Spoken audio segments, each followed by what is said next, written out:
सरकार की। आप सभी अपने स्थान पर विराजमान रहेंगे, किसी को उठना नहीं है, सभी बैठ जाएं, क्योंकि गुरुदेव के आशीर्वाद वचन के बाद अभी गुरुदेव नहीं जा रहे हैं। आज बागेश्वर धाम परिवार नौगांव मंडल की तरफ से एक ऐसी बहन का विवाह होने जा रहा है जो उनके माता पिता मजदूरी करते हैं, उनके पिता किसी कारणवश बीमार हो चुके हैं, उनकी माँ मजदूरी करती है और 6 बहनों में से दूसरे नंबर की बहन है जिनका विवाह बागेश्वर धाम नौगांव मंडल कर रहा है और पूरी व्यवस्था बागेश्वर धाम नौगांव मंडल द्वारा की जा रही है। तालियों से हम अपनी बहन का भी स्वागत करते हैं और बागेश्वर धाम नौगांव मंडल का भी स्वागत करते हैं, बधाई देते हैं कि आपके द्वारा आज सनातन हिंदू पदयात्रा के मध्य में ही एक ऐसी बहन का विवाह हो रहा है। हम सभी के मध्य में उस बहन के विवाह में लाखों भक्त आज पहुंचे हैं। तालियों से उनका स्वागत करते हैं और आइए चलते हैं गुरु भगवान के आशीर्वाद वचन की ओर। श्री राम जय राम जय जय राम, श्री राम जय राम जय जय राम, श्री राम जय राम।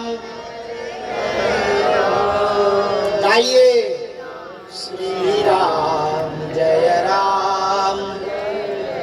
यह श्री रघुनाथ जी का विजय मंत्र है। हनुमान जी ने इसी मंत्र को जप करके लंका को जलाया था, इसलिए हम लोगों को भी धर्म विरोधियों की लंका जलानी है। जैसे हनुमान जी ने विजय मंत्र का जप करके रावण की लंका जलाई थी, हम लोगों को धर्म विरोधियों की लंका जलानी है तो गाना पड़ेगा श्री राम जय राम। दोनों हाथ उठा के श्री राम, हाथ नीचे कर लो, ठंडी बहुत है। अच्छा, दोनों हाथ क्यों उठाते हैं? जब कोई पानी में डूबता है वो दोनों हाथ ऊपर कर लेता है, हमें बचाओ, हम डूब रहे हैं बचाओ। वैसे ही संसार सागर में जब जीव डूबता है तो भगवान के लिए दोनों हाथ उठा देता है कि हमारी बाहें पकड़ लो। इसलिए गाओ श्री राम जय राम जय जय राम, श्री राम जय राम। इसके बाप मताई सिखा सिखा के भेजते हैं, जब भी कोई माइक लेके आए तो तुरंत बगल में बेटा पहुंच जाना ताकि फेमस हो जाओगे। इसके माता पिता बहुत होशियार हैं, रहे होंगे नौगांव के। हाँ, श्री राम जय राम।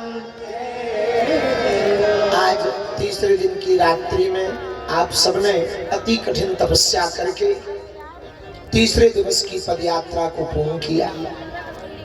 आप सबका कठोर तप और पदयात्रा के लिए आपका संकल्प हम भगवान श्री वीर बजरंगबली के चरणों में, बागेश्वर हनुमान जी के चरणों में मंगल में प्रार्थना करते हैं।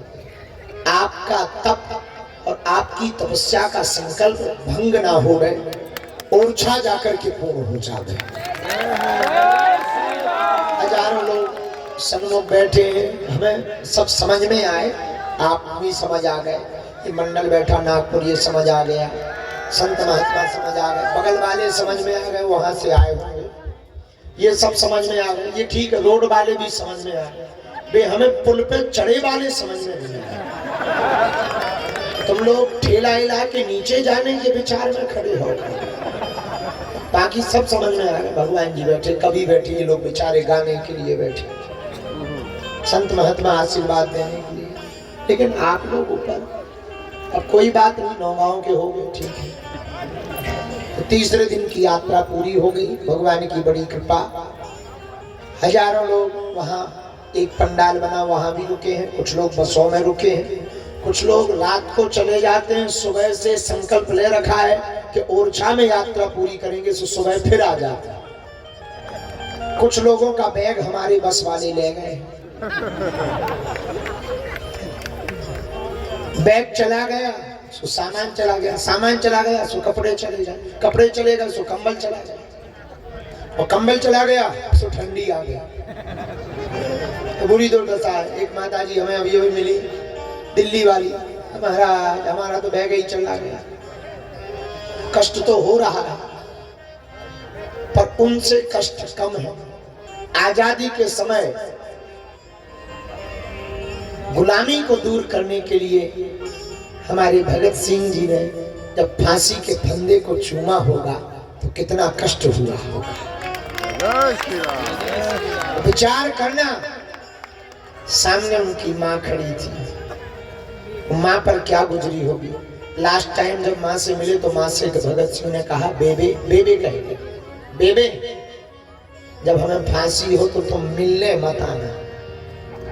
माँ ने कहा पागल हो, क्यों ना बेबे तुम आओगी तो कौन माँ ऐसी अभागनी होगी जो अपने बेटे को फांसी के फंदे पे झूलती हुई देखे। तुम आना मत। हाँ, हमसे मिलने की इतनी ही जिद है और हमारी याद आए बेबे, जिसके अंदर राष्ट्र भक्ति जगी हुई दिखे उसी के अंदर अपने बेटा को देख ले। पर उन लोगों से तो हम लोगों का कष्ट कम है। आप लोग जो पदयात्रा करके देश में सड़कों पर निकलकर क्रांति कर रहे हैं, हम उनके लिए कर रहे हैं जो आने वाली पीढ़ी है। हम उनके लिए कर रहे हैं जो वर्तमान में है। हम उनके लिए कर रहे हैं कि ये देश गजवाई हिंद ना हो जाए। बाकी बातें तो हमारे आज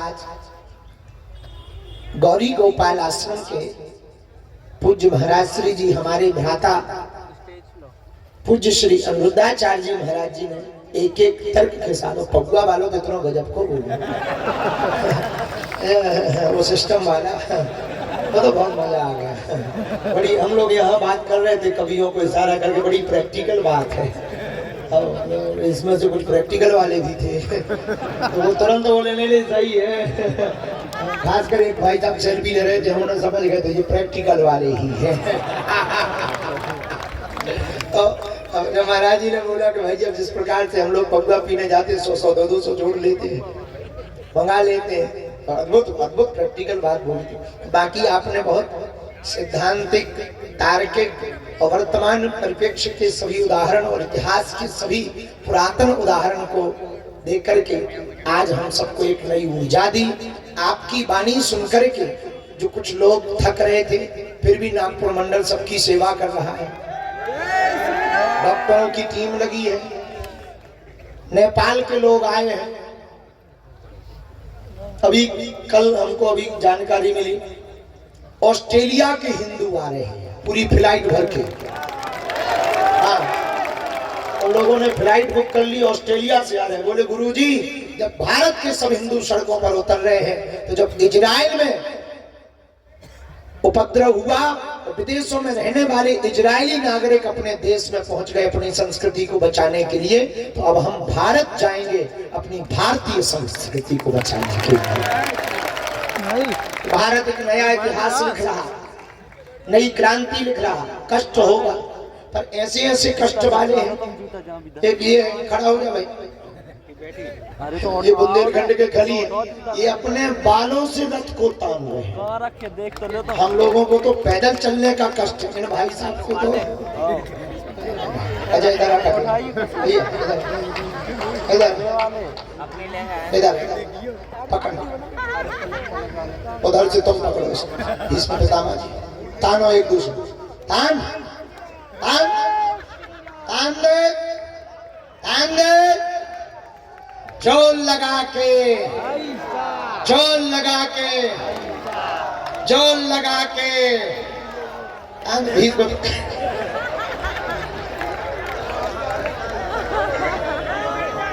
जोरदार ताली बजा दो हमारे खली के लिए। ये बुंदेलखंड के खली है, इनका नाम बद्री दादा। अच्छा, हम लोग तो चले में कष्ट पा रहे हैं, ये अपने बालों से रथ तान रहे हैं, बालों से। विचार करो ऐसे मोटे फैल हो गए। हमें तो पता ही था कि इनके बाल बहुत मजे। एक दिन हम वहां बैठे थे आश्रम में, अंग्रेज आ गए। कहाँ के थे? कोई देश के 3 अंग्रेज आ गए, तो वो बड़ी अंग्रेजी झाड़ रहे थे। जी आए हमसे मिलने, हम भी बड़े मजाक किया, आदमी बुंदेलखंडी, हमने कहा hello how are you man, you try one time, बाकी आई नहीं अंग्रेजी। हमने ट्रांसलेटर से कहा कि इसको कहो कि इनके बाल खींचे। 3 अंग्रेज जिम वाले सारे लाल ऐसे पड़ गए जैसे किसी ने चमड़ी उधार दी। लेकिन ये झोंके तो उस दिन हमने इनके बालों का, तो अपना बुंदेलखंड अद्भुत है। ऐसे ऐसे लोग हैं, बहुत सी बूढ़ी माताएं कष्ट पा रही, पैरों में फफोड़े पड़ गए, उनके वो छाले पड़ गए, वे फूट गए। एक माता, अभी हम बैठे थे अंदर, डॉक्टर हमें बता रहे थे, हमारी ड्रेसिंग करते हुए एक डॉक्टर है रंजन जी, शायद यहाँ होंगे, तो वो हमें बता रहे थे, बोले गुरुजी एक माता जी के पैर में भयंकर फोड़े पड़ गए। हमने कहा कि एम्बुलेंस में बैठ जाओ, यात्रा आगे तक चलेगी। तो पता है वो क्या बोली, नहीं हम बैठेंगे नहीं, अगर हम एम्बुलेंस में बैठ के जाएंगे तो हमारा संकल्प टूट जाएगा। ऐसे ऐसी माताएं, छोटे छोटे बच्चे, आप लोगों के इस कष्ट को देखकर हम क्या कह दें। हनुमान जी से यही प्रार्थना है, हे बालाजी महाराज, जितने भी लोग इस पद यात्रा में चल रहे हैं, ठंड भी है, आप सबकी रक्षा हमारे सन्यासी बाबा कर दें, आप सब पर कृपा कर दें, अलाय बलाय भग जाए। आज की रात हम सब नौगांव में रुके हैं। नौगांव के पूरे बागेश्वर मंडल को भी ताली बजाकर हम धन्यवाद देते हैं। अच्छी व्यवस्था है, आप लोगों को लेटने की यही है, जगह जगह अलाव आग भी जली हुई है। माताओं को नहाने की व्यवस्था कैंपस के अंदर है, बाहर नहीं जाना है। कैंपस के अंदर माताओं को नहाने की व्यवस्था है, बाहर अपन लोग तो कहीं भी नहा सकते हैं। बच्चा ना बेटा हमारे घर है। और कुछ अपना नंबर दे दीजिए, हम अपनी बाथरूम में बुला ले भी छठ जी के। चेला भी गजबी है, ऊंचे प्रकार के। रंगेले जी, तो हम सब जो है कल सुबह 7 बजे लेट हो ही गए आज, लेकिन नौगांव मंडल ने एक नया कार्य और किया है। इस पदयात्रा के ग्राम पर भंडारा तो था ही, होता ही है, पर इन लोगों ने एक ऐसी हमारी बिटिया कल्पना अनुरागी और लाला का क्या नाम है, हाँ उपेंद्र, ये दोनों आज नव दंपति गृहस्थ जीवन में प्रवेश कर रहे हैं। बिटिया कल्पना के पिताजी साधारण परिवार से हैं, 6 बहनें हैं ये, और इनका पूरा परिवार भी आया हुआ है। हमें लगा नीचे बैठी कुछ सजी वजी खड़ी हैं, बाराती घराती अलग दिखा जाते हैं, लेकिन ऐसी बारात आई है, ऐसी घरात आई है कि कोई पूछा ही नहीं रहा है। और थोड़ा सा चेहरा जरूर लटका होगा, तो भंडारा मिला होगा। और इस बेटी का परिवार बहुत साधारण है, भंडारा होना ही था। हम अब बहुत गौरव महसूस कर रहे हैं कि हमारे नौगांव मंडल के लोग भी बड़े अद्भुत हैं। इस बिटिया के लिए उन्होंने सोचा कि कार्यक्रम होना ही है, बिटिया का विवाह भी इसी मंच से हो जाएगा। पूरी गृहस्थी की सामग्री, sofa set, double bed, LED cooler सहित इस बेटी के लिए खरीद करके ले आए हैं।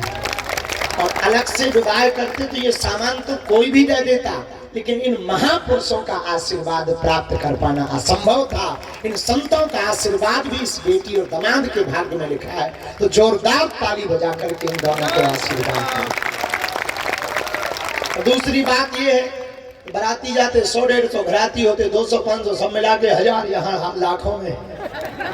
अच्छा घराती मानो चाहे बाराती, और अगर लड़का वाली तरफ से कहा है समझी है भी आया, पिताजी आए तुम्हारे, बोला समझी जरा मंच पे आओ, बड़ा लाल रंग ले आओ, मूंछों में लगवाए। कहाँ है समझी? हमारे भी समझी हो, क्या गजब का जोड़ा है, एक विवाहित एक अविवाहित समझी। आओ कहाँ के आओ, कब का है? नौरंगा। कहाँ नाम? राम कुमार। बहुत अच्छा, बहुत अच्छा। ये सब आए हैं, भंडारों की व्यवस्था है सबकी। क्या खबर है? सब्जी रोटी, कुछ मिठाई दिलवा दो, बहुत अच्छे सीधे समझे हैं। एक बार इनको ताली बजा के इनको भी धन्यवाद। अच्छा लग रहा है, खुश हो तो तुम्हें बहू भी मिल रही, सामान भी मिल रहा, इतना बड़ा आयोजन की व्यवस्था। लड़का को ना तुम्हारे देश विदेश में हुआ कभी ये खुद 9 गांव के मंच से भाव गया है ना। अच्छा, सुबह नाश्ते में खीर की व्यवस्था है, तो प्रसाद चाय 7 साढ़े 7 बजे यहीं से हम राष्ट्रगान। हाँ, तुम कहाँ खिसक रहे हैं?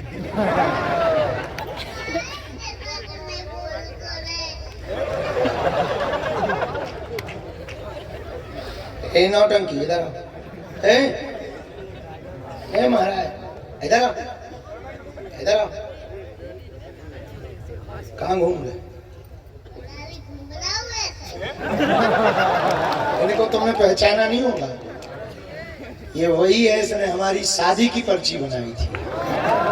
पटल पटल बोल रहा था ना, ये लड़की नहीं है लड़का है। 2 दिन बाद तो हम ही पता चलो लड़की हो कि लड़का। लगा तुम लड़की जैसे। लड़की का बोलते हैं हमें। बहुत चटर पटर है, ये हमारी नकल करता है। तो अपने स्कूल में बागेश्वर बाबा के नाम से दबंगई करता है। हमें जानते नहीं हो, हमारी गुरुजी से बनती है। ज्यादा हो तो वीडियो दिखा दे देगा तो मास्टर भी कहने लगे। अच्छा, घर पे दरबार लगाता है ऐसे ही है नौटंकी वाला। पढ़ा करो, पढ़ाई लिखाई किया करो।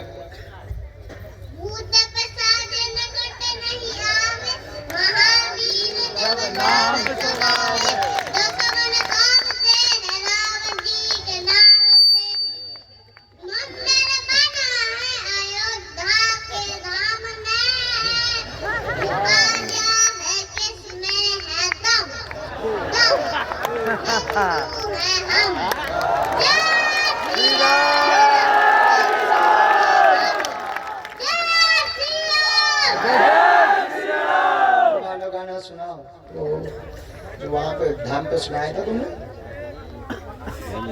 हाँ, पकड़ लो हाथ वाला, आधा सुनाना, पूरा मत सुनाना, टाइम का।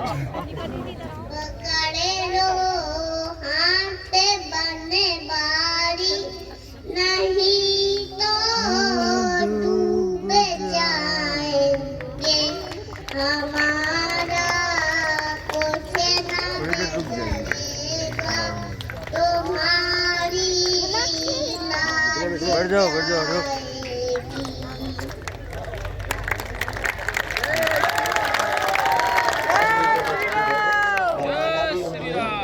तो आप सब धैर्यता रखना, भगदड़ से बचना, भीड़ से बचना, सुबह आगे मत निकलना, ठीक है। सामान तो नहीं गुम गया है? कितने लोगों का गुम गया सामान? गुम गया? जाओ ऋषि, हमारी भी गुम गई। आ जाओ हवेली में, इधर आ जाओ, हम तुम्हारा नाम लिखवा दें।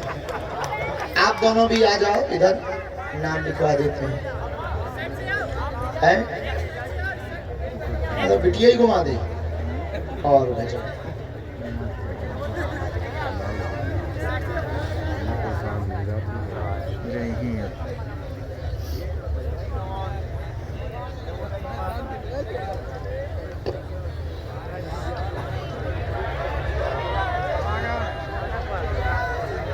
पत्रकारों को एकदम से नहीं वहाँ जाना है, 2-3 पत्रकार वहाँ खड़े हो जाएं, महाराज जी की वहीं से बाइक ले लें, हमसे फिर बाद में मत कहना। वहाँ कोने पे वहाँ पहुँच जाएं, वहीं से महाराज जी की बाइक ले लें, हम तब तक यहाँ बात कर रहे हैं। राम ये महाराज जी को वृंदावन जाना है। अच्छा, राधे राधे। छूत की भावना हम मिटाएं। और देखो हम बात नहीं कर रहे हैं कि नहीं जी छुआछूत नहीं होनी चाहिए, मैं केवल यहाँ भाषण देने नहीं आया। गौरी गोपाल आश्रम आना, पूज्य महाराज जी के चरण पड़े हैं। गौरी गोपाल आश्रम में माताएं रहती हैं 290। वो ब्राह्मण माँ भी है वहाँ, क्षत्रिय माँ भी वहाँ, वैश्य माँ भी वहाँ, शूद्र माँ। मैंने आज तक किसी माता से जात नहीं पूछी, सभी माँओं के पांव दबाता हूँ एक साथ। तो मैं केवल छुआछूत मिटाओ केवल कह नहीं रहा हूँ, गौरी गोपाल में वर्षों से चल रहा है, मैं छुआछूत नहीं मानता। देखो ना गौरी गोपाल में सब माँओं के पांव दबाता हूँ। गौरी गोपाल में एक रसोई चलती है, पूज्य महाराज जी भी देखो रसोई चला रहे हैं, यहाँ इतने लोग भोजन कर रहे हैं। अब इतने लोगों को यहाँ भोजन मिल रहा है, क्या महाराज जी ने किसी से जात पूछी कि भैया तुम्हारी जात क्या है? नहीं, ऐसी गौरी गोपाल में रसोई चलती है अखंड, कोई जात पात नहीं, सब आओ खाओ। जब जात पात की दीवारें हमने गिरा दी तो आप बताओ आप कब गिराओगे, कब मिलजुल करके रहोगे? महाराज जी ने तो गिरा दी ये दीवारें। जातियों को व्यवस्था के रूप में स्वीकार करना है, छुआछूत के रूप में स्वीकार नहीं करना। ये एक व्यवस्था थी। आप कितने लोग बात से सहमत हैं कि ये व्यवस्था थी? ये ऊंच नीच छुआछूत मैंने तो कभी अपने पूरे जीवन में, मैंने सबके साथ में बैठता हूँ, मैं आपके साथ बैठता हूँ, आपके साथ बैठता हूँ, मैं कभी जात पूछ के नहीं बैठता कि भैया तेरी जात क्या है। सबको गले लगाने में बुराई क्या है? राह में आए जो दीन दुखी सबको गले से लगाते और प्रेम की गंगा बहाते रहो। तो भैया ये बताओ, आज से 23 घंटे आप काम करो परिवार के लिए, पैसे कमाओ बिंदास, खूब पैसा कमाना चाहिए। पैसा कमाओगे ना तो ताकत होगी। पैसा है ना तो आपसे लोग राम राम करते हैं, पैसा नहीं है तो लोग राम राम भी, इसलिए आपके पास पैसा होना चाहिए। मेरे दोस्तों खूब पैसा कमाना, लेकिन एक छोटी सी बात याद रखना, 23 घंटे काम करना, पत्नी को समय देना, पति को समय देना, बच्चों को समय देना, माँ को, पिता को, समाज को, दोस्तों को समय देना 23 घंटे। खूब व्यापार को समय दो, बिजनेस को समय दो, काम को समय दो। 23 घंटे खूब काम करो, परिवार व्यापार संभालो, पर 1 घंटा निकालो कि उस 1 घंटे में जाकर के उन गांव के, उन जंगलों के दलितों के पास, वंचितों के पास, शोषितों के पास जाकर बैठोगे और धर्म की बात करोगे ताकि वो धर्मांतरण ना कर लें। आप बताइए आज हमारे देश में क्या धर्मांतरण नहीं हो रहा है? क्यों हो रहा है? क्योंकि हम लोग उन लोगों से मिलना जुलना छोड़ दिए जो गांव के ना जंगल के कोल भील हैं, आदिवासी हैं, उन लोगों से हम लोग मिलते नहीं। उनको कोई आटा की जरूरत है, दाल की जरूरत है, बेटी का ब्याह नहीं हो पा रहा है, तो भैया आप सबसे प्रार्थना है तुम गांव के लोग थोड़ा पैसा इकट्ठा कर लो, चंदा, और वो गरीब है तो उसकी बेटी का ब्याह करा दो। खाने को रोटी नहीं है, थोड़ा आटा की व्यवस्था करा दो, थोड़ा चावल की व्यवस्था कर दो। यदि तुम हिंदुओं के साथ खड़े रहे ना तो क्या मजाल के हिंदुओं को कोई बरगला के ले जाए अपने धर्म की ओर। यदि आपने साथ दिया तो किसी आज पादरी आता है और जाके हिंदुओं का धर्मांतरण करा देता है। जहां मंदिर थे वहां आज वो बन गई क्रॉस, क्या बोलते हैं उसको, चर्च बन गई। क्यों बन गई भैया? आज हम लोगों ने जाना आना छोड़ दिया, मिलना जुलना छोड़ दिया, सारा समय हम मोबाइल पर रहते हैं, रील पर रहते हैं, फेसबुक व्हाट्सएप इंस्टाग्राम पर रहते हैं। भैया समझो, ये महाराज जी पैदल चल रहे हैं, छाले पड़ गए, देखिए क्यों चल रहे हैं। अभी मैंने के साथ चला लगभग 1-2 किलोमीटर जो भी चला, तो मैंने देखा कि महाराज जी कितने बढ़िया हैं कि दूर खड़ी कोई बहन ना, दूर खड़ा कोई दादा, दूर खड़ा कोई बच्चा, उसे भी ये देख लेते हैं और बुला लेते हैं, आओ यहाँ आओ। जो लोग इनसे नहीं मिल सकते थे इस यात्रा में, जैसे भगवान राम राजा बनने के पहले 14 साल वनवास गए और वनवास में शबरी तक पहुंच गए, निषाद तक पहुंच गए और बंदर भालुओं तक पहुंच गए, तब जाके राम जी राजा बने। ऐसे महाराज जी निकल करके सब तक पहुंच रहे हैं कि कोई न छूटे। ये एक अच्छा संकेत है, ये एक अच्छा, बोलो जय श्री राम, अच्छा संकेत है। ऐसा ही होना चाहिए।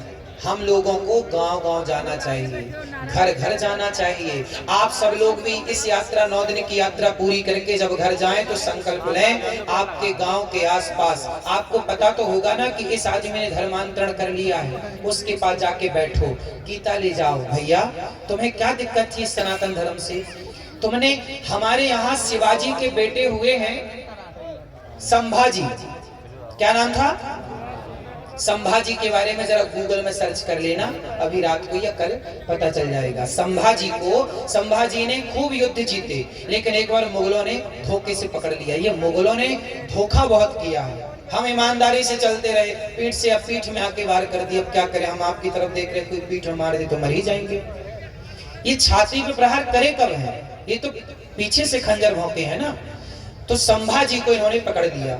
और संभाजी के बारे में जब मैंने पढ़ा, और आप पढ़ोगे ना, रो पढ़ोगे, तुम्हारी आंखों में आंसू आएंगे। संभाजी के नाखून पकड़ के उन्होंने चिमटी से, बड़े जो होता है लोहे की, पकड़ के खींच लिया। नाखून उखड़ गया और उस उखड़े नाखून में गरम गरम पानी डाला मुगलों ने। सोचो, फिर सरिया जलता हुआ लाए, यहाँ धसाया, और जब घाव हुआ तो नमक डाल करके घिस दिया, ऐसे ऐसे। संभाजी लगभग 39 दिन तक इस तरह से तड़पाया। उंगली काट दी एक, आज एक उंगली काटी, कल फिर ये पंजा काट दिया, फिर ये काट दिया। और सोचो कितना कष्ट। और क्यों संभाजी की गर्दन में तलवार रखी? सुनो, धर्मांतरण कर लो तो मुगल हो जाओ, तो मुसलमान बन जाओ, हम तुम्हें छोड़ देंगे। संभाजी बोले, मारोगे और क्या करोगे? स्वधर्मे निधनम श्रेयः पर धर्मो भयावह। गीता में लिखा है कि अपने धर्म में रह के मर जाना अच्छा है, पर अपने धर्म का परित्याग करना अच्छा नहीं है। इसका उदाहरण संभाजी महाराज है। मर गए, शरीर के टुकड़े टुकड़े हो गए। अरे गुरु गोविंद सिंह जी के बच्चों के बारे में नहीं सुना? 2 बच्चों को, 2 तो शहीद हो गए थे, और 2 बच्चों को दीवार में चुनवा दिया।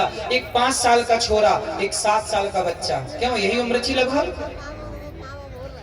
7 साल के बच्चा कितना बड़ा होता भैया? 7 साल का बच्चा, 7 साल के बच्चे को जिंदा दीवार में चिनवा दिया, दीवार खड़ी कर दी आगे पीछे से, जिंदा बच्चों को दीवार। सोचिए, क्यों? बच्चों से कहा तलवार रख के गर्दन में, धर्म बदल लो। 5 साल का बच्चा बोला, मार दो, मर जाएंगे, पर धर्म परिवर्तन नहीं करेंगे। क्या खून था, क्या जज्बा था, क्या प्रेम था अपने धर्म से। और आज का आदमी 500 रुपया में बिक जाता है। 500 रुपया कोई दे दे, 1000 रुपया कोई दे दे, तो आदमी धर्म परिवर्तन करने को तैयार है। मेरे दोस्तों, ये सब इसलिए हो रहा है कि आप जैसे युवा अभी हमारे गांव के वंचितों तक, शोषित तक, आदिवासी दलित भाइयों तक पहुंचे नहीं है। आपसे मेरी हाथ जोड़ के प्रार्थना है, पूज्य महाराज जी की भी आपसे यही प्रार्थना है। और ये यात्रा इसीलिए निकाली गई है कि महाराज जी सब तक पहुंचे। मुझे बहुत अच्छा लगा जब मैंने सुना कि महाराज जी ने यात्रा निकाली। मैं लालायित हो गया और इनके प्यार ने मुझे खींच लिया, आप सबके प्यार ने खींच लिया, और आज आप सबके बीच में सेवा करने के लिए दास हाजिर हैं। तो मुझे कितने लोग, मैं जब भी कथा करने जाता हूँ, मैं बिहार गया हूँ कथा करने, जहां भी मैं कथा करने जाता हूं, अभी मैं यहाँ ददरुआ धाम और ग्वालियर में कथा थी, मैं जहां कथा करने जाता हूं, मैं गरीब दीन दुखियों के घर जरूर जाता हूं और उनसे पूछता हूं कि तुम्हें कोई पैसे दे के धर्मांतरण तो नहीं कराने आता? यदि मैं जा के पूछ सकता हूं, महाराज जी जा के पूछ सकते हैं, तो आपकी भी तो जिम्मेदारी है कि आप भी जा के पूछें। कोई दिक्कत है तो आप उनका सहयोग करें। अपने दोस्त, जैसे शराब पीने के लिए तुम लोग सहयोग कर लेते हो ना, यार जरा 100 तो मिलाओ, 100 तो मिलाओ, बउआ ले आते हैं, पी लेते हैं। यदि शराब के लिए तुम सहयोग कर सकते हो, तो किसी हिंदू ने जो धर्मांतरण कर लिया है, यदि तुम्हारे 1000-2000 की मदद कर देने से वो घर वापसी कर रहा है, तो भैया मदद करना सही है कि गलत है? तो कितने लोग आज से ये मुहिम भी चलाएंगे? 1 घंटा राष्ट्र को देंगे, 1 घंटा धर्म को देंगे। किसको देंगे? 23 घंटा परिवार व्यापार के लिए काम करेंगे, और 1 घंटा बैठेंगे दीन दुखी शोषित वंचित दलितों के पास जाके। क्यों भैया, कोई कमी तो नहीं है, कोई दिक्कत तो नहीं है? महाराज जी ने 200-200, 300-300 बेटियों का विवाह करते हैं। क्यों करते हैं? भीख मांग मांग के, भैया थोड़ा सहयोग करो, थोड़ा सेवा करो, लोग देते हैं, और ये महाराज जी करते हैं। पिछले वर्ष विवाह हुआ कन्याओं का, महाराज जी ने सबको गाड़ियां दी, महाराज जी ने सबको कितना सामान दिया। एक बाप अपनी बेटी को जितना नहीं दे सकता, पूज्य महाराज जी ने इतना कुछ दिया उन बेटियों को। क्यों? ये चाहते हैं कि हमारे देश में हिंदू धर्मांतरण की आग में ना झुलसे। तो ये जितनी मदद कर सकते हैं कर रहे हैं। कुछ मदद ये कर रहे हैं, कुछ मदद हम करें, कुछ मदद आप सब करो, है ना? गौरी गोपाल आश्रम में कितने लोग कथा सुन सुन के, कितने लोगों ने धर्म छोड़कर वापस आ गए केवल सुन सुन करके। कितने लोगों को हम जा जा के समझाते हैं, कितने लोगों को बैठ करके प्यार से समझाते हैं। आपने प्रश्नोत्तरी में भी सुना होगा, कितने लोग आए बोले हमने पहले बदल दिया था, बाद में कथा सुनी तो वापस आए। तो ये सब चल रहा है। हम लोग अपने स्तर से तो जो बन रहा है कर रहे हैं, आप लोग भी करिए। हम सब जब खड़े होंगे, कहते हैं ना ये 5 उंगलियां ऐसे करो सब लोग, ऐसे सारी उंगलियां अलग है ना, ये उंगलियां अलग हैं तो कमजोर हैं, कमजोर हैं। एक उंगली पकड़ के कोई भी तोड़ सकता है, लेकिन जब ये 5 उंगलियां इस तरह बनती हैं और किसी को पड़ जाए ठूसा तो दांत बाहर आ जाते हैं, हाँ या ना। तो जहां सुमति तहां संपत्ति नाना, जहां कुमति तहां विपत्ति निदाना। एक झाड़ू बहुत सारे तिनकों से जुड़कर बनती है। यदि वो झाड़ू तिनकों से जुड़ती है तो सारे कचरे को साफ करती है, और यदि वो झाड़ू स्वयं बिखर जाए तो खुद कचरा बन जाती है कि नहीं, हाँ या ना। मेरे सनातनियों, संगठित रहोगे तो कचरा साफ करते रहोगे, और यदि बिखर गए तो स्वयं कचरा बन जाओगे। इसलिए समर्थ सबसे बड़ी बात है कि आपको संगठित होना है। तो अब से कितने लोग संगठित रहेंगे? जातियों के नाम पर हमें बंटना, बढ़िया बात कही किसी ने कि बटोगे तो कटोगे, बटोगे तो, बात सही है कि गलत है? सही है ना, तो फिर फॉलो करो। बटो मत, सबको गले लगाओगे, सब तक पहुंचोगे। कौन कौन पहुंचेगा? अपने गांव के आसपास के जंगल के कोल भील आदिवासियों तक पहुंचना है और उनका सपोर्ट करना है, हाँ या ना। और पूज्य महाराज जी का साथ हम सबको मिलजुल करके देना है। पूज्य महाराज जी की यात्रा में, ऐसी यात्रा पहली बार आजाद भारत में देखने को मिली है, और मैं चाहूंगा कि ऐसी यात्राएं अब सदा देखने को मिलती रहें। जब तक पूर्ण रूप से सनातन राष्ट्र की स्थापना ना हो जाए, सनातन राष्ट्र बनेगा तो गौ हत्या नहीं होगी, गौ माता बचेगी। आज एक और 2013 में एक कानून बना, सुनो एक आखिरी बात कह के, आपको रात हो रही है, सुबह उठना भी है, आखिरी बात कह के बात को पूरी करेंगे। 2013 में एक कानून बना हमारे देश में, इसी देश में। जानते हो क्या कानून बना? कि कोई भी मुसलमान खड़े होके कह दे कि ये जमीन हमारी है तो वो जमीन उसकी हो जाती है। आप कोर्ट केस नहीं कर सकते, अपील नहीं कर सकते। एक ऐसा कानून, अभी आपने सुना होगा, अंबानी के घर को कह दिया मुसलमानों ने कि वक्फ बोर्ड का घर है, मतलब वक्फ बोर्ड की जमीन पे बना है। क्यों जी, बात सही है? ये सुना कि नहीं आप लोगों ने? अब सोचो कि वक्फ बोर्ड ने ये कह दिया, मुसलमानों ने ये कह दिया कि अंबानी का घर वक्फ बोर्ड की जमीन में बना है। अब सोचिए, अंबानी जैसों को ये नहीं छोड़ रहे हैं तो कल आपके घर में खड़े होके कह दें कि ये घर, ये जमीन वक्फ बोर्ड की है, तो कानून सरकार ने ऐसा बना दिया कि वो कह देंगे तो आपको खाली करना पड़ेगा। ये 2014-13 का कानून है, इसको आप पढ़िएगा, सर्च करिएगा, समझिएगा कि अब हमारे देश के नेता पुराने 2013 में ऐसा कानून बनाए। उसमें बताया जाता है कि केवल 14 मुसलमान थे और बाकी सबने, हिंदू नेताओं ने समर्थन करके कानून पास कर दिया मुसलमानों के पक्ष में, कि वो किसी भी जमीन पे खड़े होकर कह दें कि हमारी है तो हिंदुओं को खाली करना पड़ेगी, और वो कोर्ट में अपील भी नहीं कर सकते। ऐसा, अब बताइए ये सही है कि गलत है? अब आपकी जमीन पे खड़े होकर कह दें कि ये हमारी है तो खाली करना पड़ेगा, और कौन खाली करवाएगा? सरकार खाली करवाएगी, क्योंकि कानून बना दिया। अब सोचिए, इस देश में हमारी ही जमीनों पर वो कब्जाएं करने को तैयार है। फिर जाओगे कहाँ? मैंने कई बार एक बात दोहराई कि देखो, बांग्लादेश से खदेड़े गए तो भारत आए, पाकिस्तान से खदेड़े गए तो भारत आए, जम्मू कश्मीर से खदेड़े गए तो भारत के कोने कोने में गए। सोचो कि जिस दिन भारत से खदेड़े जाओगे कहाँ जाओगे? इसलिए सनातनियों को जगाने के लिए महाराज जी खड़े हैं। आपसे प्रार्थना है, जागो। और महाराज जी साक्षात मुझे लगता है कि भगवान ही सनातनियों के लिए इस धरती पर इस रूप में अवतार लेकर के किसी न किसी रूप से आए हैं, और ये सनातन की इस तरह की सेवा कर रहे हैं। ये हमारे सनातन संस्कृति के लिए बब्बर शेर हैं। और इनका साथ सदा हमें देना चाहिए, कंधे से कंधा मिलाकर खड़ा होना चाहिए। और मैं तो भारत के सबको निवेदन करूं कि महाराज जी जो काम कर रहे हैं बढ़िया कर रहे हैं। और सुनो, हम लोग बच्चे हैं, यदि हम लोग कोई गलती भी करें ना तो हमारे बड़े संत हैं, साधु हैं, वो आके हमें 2 थप्पड़ भी जमाए, कान पकड़ के भी कहें कि भाई आप ये गलत कर रहे हो, ये वो मार्गदर्शन करें। हम तो कहते हैं कि हम गलत हैं तो हमें आप समझाओ कि भाई ये आपने गलत कहा, हम उसे सुधार करेंगे। लेकिन यदि अच्छा काम कोई कर रहा है तो सबको साथ जरूर देना चाहिए। क्यों जी? यदि हम कोई गलत कदम रखें तो हमें समझा दो कि भैया आप ये गलत है, हम सुधार कर लेंगे। बच्चा गलती करता है तो मां थप्पड़ जमाती कि नहीं? बोलो।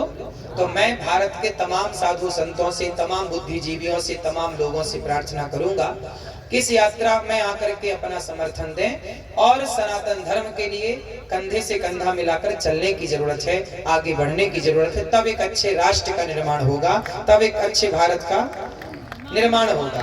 बोलिए भारत माता की, भारत माता की, बागेश्वर धाम की, बागेश्वर धाम की, गौरी गोपाल भगवान की, गौरी गोपाल भगवान की।